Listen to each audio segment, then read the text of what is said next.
కానీ అన్ని ఉపనిషత్తుల వాక్యాలు భగవద్వాక్యాలు అంటే వాళ్ళే ఒక్కొక్క రూపంలో వచ్చి జనులను వాళ్ళు ఉద్ధరింపజేస్తున్నారు, భక్తి నేర్పిస్తున్నారు. ఇది అదే మరి వాళ్ళ కార్యాలు ఏముంది అని మనము చూడాలి, కార్యాలు చేయాలి కదా, వాళ్ళ కార్యాలు ఏముంది అది మనం అర్థం చేసుకుంటే భక్తి చేసింది. ఇవి దైవిక గుణములు.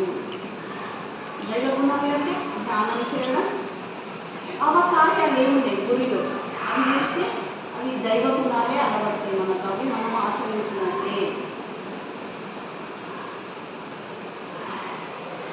మరి అటువంటి భయంకరమగు మాయను దాటుట ఎట్లు అంటున్నాడు. ఎలా దాటాలి?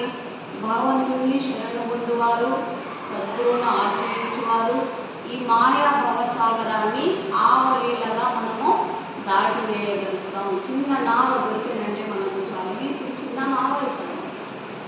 మందిర్ అనొచ్చు, నావ అనొచ్చు. ఇలా మనం ధ్యానం చేస్తూ బాబా యొక్క కార్యాలు మనం అటెండ్ అయ్యి దాంట్లో సేవ చేస్తుందంటే మనం ఈ మహాసాగరం నుండి మనము ఆవలీలగా మనం దాటాలి. పాపము చేయవారును, మూఢులను, మాయచే అవలింపబడిన జ్ఞానం కలవారును, రాక్షస స్వభావమును అంటే అసుర గుణములను ఆశ్రయించేవారు నాకు మను వాళ్ళు.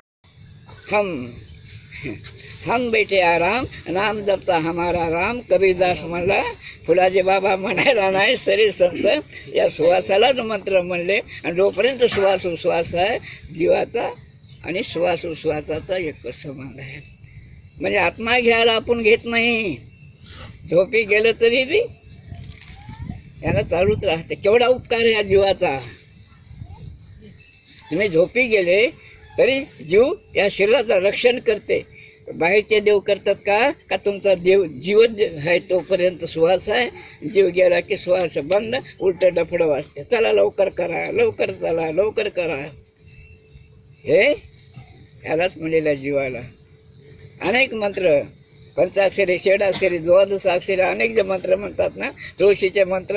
आणि काही लोकांना काय केलं की एकांतामध्ये सांगायला लागतं मंत्र कानामध्ये.